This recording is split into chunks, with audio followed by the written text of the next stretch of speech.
A Câmara dos Deputados votou esta semana a lei que torna obrigatória a vacinação contra a Covid-19. A medida foi amplamente criticada, principalmente por retirar de pessoas não vacinadas uma série de serviços públicos. Segundo a proposta, quem não concordar com os imunizantes aprovados emergencialmente ficará sem direito a transporte, matrícula em unidades de ensino e até a emissão de documentos públicos. A lei ainda precisa da sanção do governador João Dória e também de regulamentação.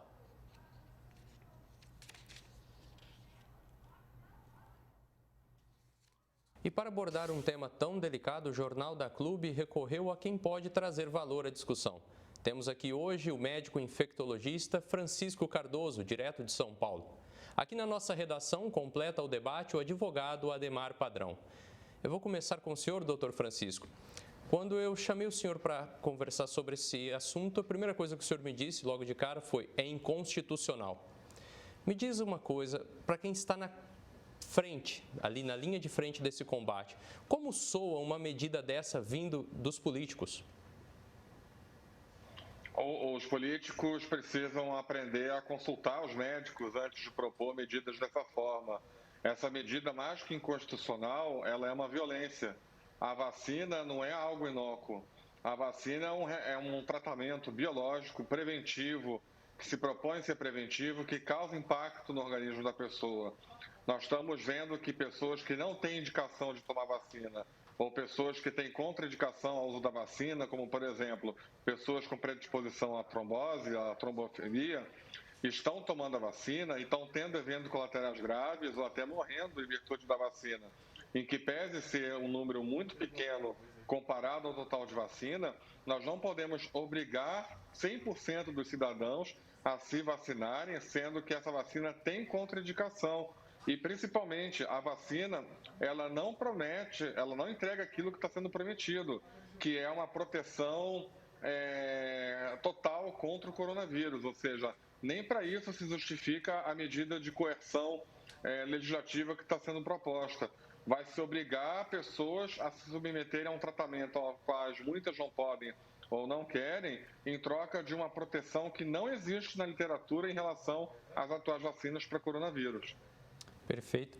E para a gente abordar esse aspecto pelo lado jurídico da coisa, doutora Ademar, até nos países mais desenvolvidos, há muitos registros de cidadãos que estão se negando a tomar a vacina, pelo menos neste momento, né?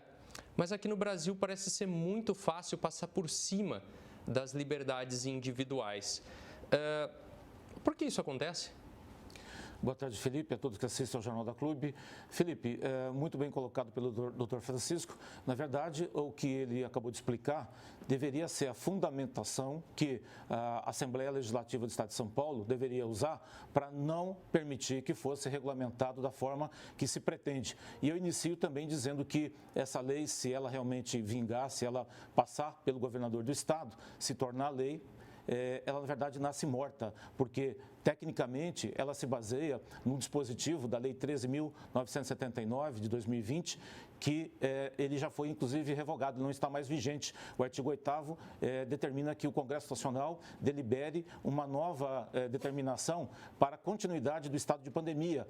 Estou falando no sentido jurídico, e isso não aconteceu. Então, a pandemia, no sentido jurídico, terminou em 31 de dezembro de 2020 e o Congresso Nacional ainda não renovou essa medida. Então, é tão grave, como o doutor Francisco colocou, que eu interpreto que é uma declaração de guerra dos políticos com a sociedade do Estado de São Paulo e transforma São Paulo, na verdade, em uma nova república dentro do Brasil, porque a partir do momento que determina uma comprovação de uma imunização que o Estado é obrigado a fornecer e ele não tem como fornecer, porque não existe ainda disponível na quantidade necessária, o que está fazendo é segregar o resto do Brasil, que não vai poder frequentar mais São Paulo. Por exemplo, diz ali o embarque tanto em aeronaves quanto em barcos e transporte terrestre.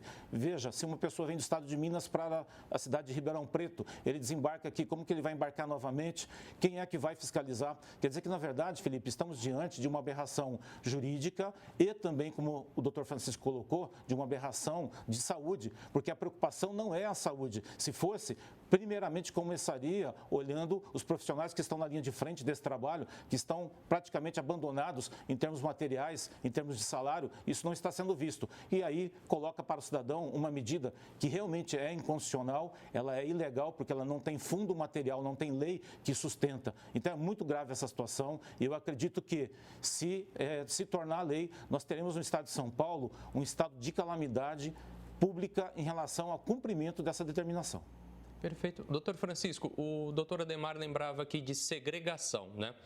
Com um grupo considerável de pessoas que não pode ser vacinada, que não pode tomar a vacina, nós estaríamos criando aí para essas pessoas que não podem ser imunizadas por esse tipo de antídoto, nós estaríamos criando um subgrupo, segregando essas pessoas? Essa lei cria um apartheid social, aonde quem não pode tomar vacina por motivo de saúde, e um dos motivos de saúde é a pessoa já ter sido contaminada pela Covid. Eu lembro a todos que quem teve Covid não pode tomar vacina num prazo tão curto. Nós estamos vendo pessoas terem eventos embólicos, eventos tromboembólicos, eventos de reação hiperimune sérios em quem tomou a vacina num prazo curto em relação à aquisição da doença, e são centenas de milhares ou milhões de pessoas que já foram contaminadas por Covid no estado de São Paulo. Vai se obrigar essas pessoas a se arriscarem tomando vacina, pessoas irão morrer por causa dessa lei, e quem é que vai se responsabilizar pelas mortes devido aos eventos adversos de uma vacinação forçada, indevida, por causa de uma lei coercitiva dessas? Cria sim um apartheid social no estado de São Paulo e com relação ao restante do país, que vai, como bem o advogado falou, ficar enclausurado aqui, porque no estado de origem não tem essa obrigação e no estado de São Paulo terá. É por isso que a gente fala, inclusive,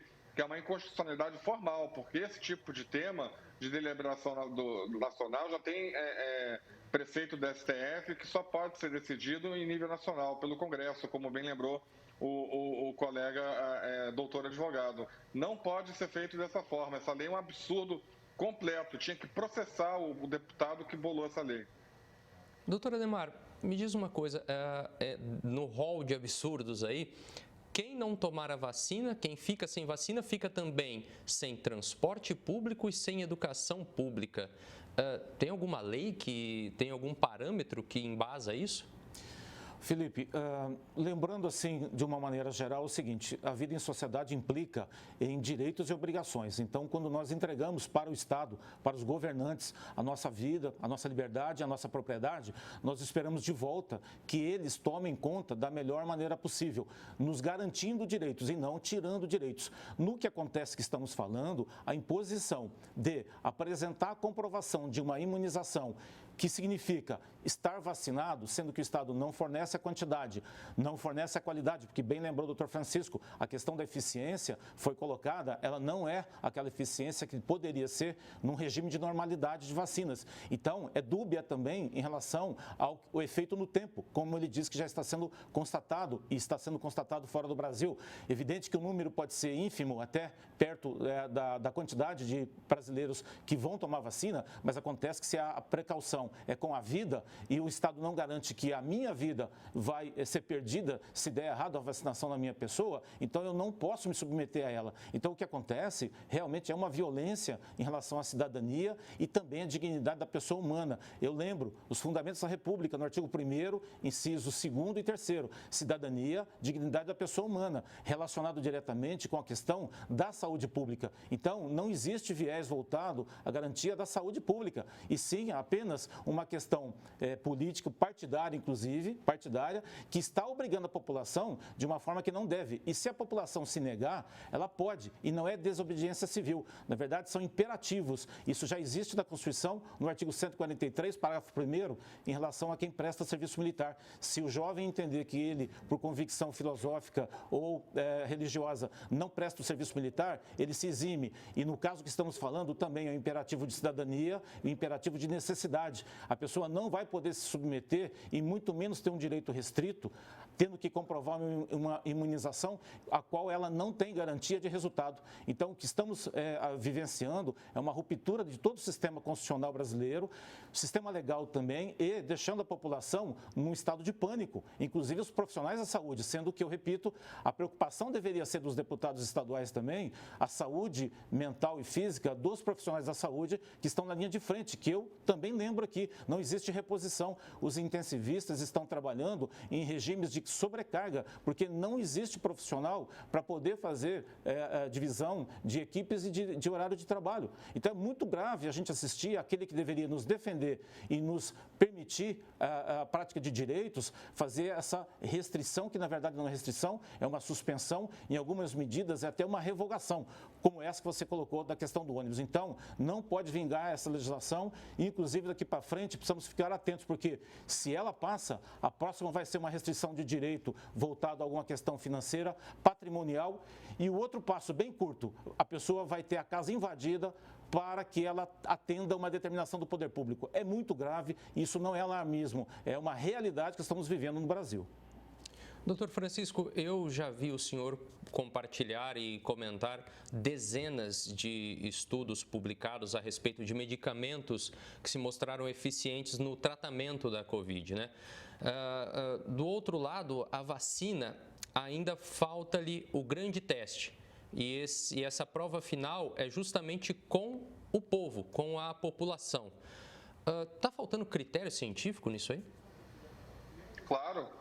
Não tem nem estudo publicado da Coronavac ainda, e 80% da vacinação no Brasil é com a Coronavac. Se fosse aplicado a vacina, o mesmo critério que usaram para derrubar ou difamar ou bloquear o tratamento precoce no Brasil, essa vacina não poderia nem ter saído do laboratório. Não tem um único estudo publicado a respeito da eficácia e eficiência dessa vacina. Ao contrário de mais de 300 estudos que nós já temos publicados de vários remédios, inclusive o mais recentemente que saiu no Lancet sobre a budesonida oral, que é um dos remédios que compõe o tratamento precoce, que mostrou uma redução de quase 90% na incidência de doença grave ou hospitalização, coisa que nenhuma vacina demonstrou até agora. Então, sim, o que falta é critério total, e não se trata aqui de uma antagonização entre tratamento e vacina. A medicina sempre trabalhou com os dois, vacina e tratamento. O absurdo está em querer se negar ou bloquear o tratamento para priorizar uma vacinação obrigatória em massa de uma população, de uma vacina experimental que não vai bloquear a pandemia, que não impede transmissão. Lembrar que essas vacinas não impedem transmissão, isso está na bula das vacinas, e que pode causar sérios danos colaterais em um determinado grupo populacional que vai se ver obrigado a ter que tomar essa vacina para poder viver em sociedade. Essa lei é um crime, essa lei é criminosa e não podemos aceitar esse tipo de abuso do Estado para com o cidadão. Doutora Ademar, agora é o seguinte, o governo do Estado, em muitos momentos durante esse plano São Paulo, entrou em desacordo com prefeitos, entrou em desacordo com médicos, em desacordo com a própria ciência. E os deputados ficaram apartados dessa discussão por muito tempo.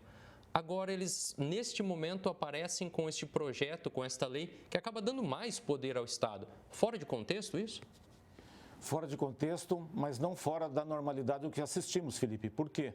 Eu vou desviar um pouco a conversa em relação a, talvez, o que existe como pano de fundo disso tudo. Assistimos aí essa semana que terminou algumas novidades vindo do Supremo Tribunal Federal. Assistimos dias atrás outras novidades, julgamento de pessoas de casos criminais. Na verdade, o sistema político brasileiro está usando a pandemia como pretexto, eu disse da outra vez, e a lei como cabresto. Então, é grave no sentido do que eles não estão realmente preocupados com a saúde pública, nem com os profissionais que estão na linha de frente. É um desvio de finalidade que tende, sim, como o doutor disse, a uma questão criminosa. Então, quer dizer, é muito grave assistirmos essas pessoas que elegemos para cuidar da nossa vida, da nossa propriedade, da nossa liberdade, fazer o contrário, né? Desfazer da vida derrubar a propriedade e cercear a liberdade. É muito grave. Então, na minha visão, se continuar assim, existe um dispositivo da Constituição Federal que permite o governo federal a fazer uma intervenção administrativa no Estado para poder retornar ao status quo ante da situação que é a normalidade, que não estamos vivendo. Eu deixo também claro o seguinte, ninguém aqui é contra a vida, nem o doutor, nem eu, mas a questão é que é sabido, inclusive, em número estatístico e pela alegada ciência do governo do Estado, que 85% da população não vai sofrer com essa questão da pandemia. Então, os 85% têm que colaborar e ajudar, os outros 15% que estão mais suscetíveis. Agora, nessa proporção, olhando de uma maneira de administração e de país, não pode sacrificar todo um país, toda uma sociedade por conta de premissas que não estão claras, estamos vendo, e situações técnicas e científicas que comprovadamente, conforme o doutor disse, e isso está expresso, escrito, divulgado, não condiz com a realidade do que é pregado, como de forma absoluta. Então, é muito grave. Eu penso que, de novo, se continuar e se isso passar pelo governo do Estado, nós vamos ter realmente uma disfunção social muito grande e as pessoas, repito, elas devem sim procurar cuidar da saúde, devem até procurar vacina. Agora, não podem ter sua liberdade e os seus direitos essenciais limitados, nem limitados, quanto menos revogados, que é o que na prática essa legislação está tentando colocar para nós aqui no Estado de São Paulo.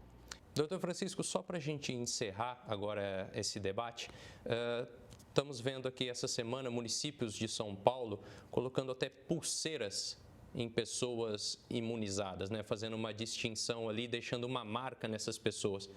Nós estamos chegando muito próximo dos piores períodos que a humanidade já viu?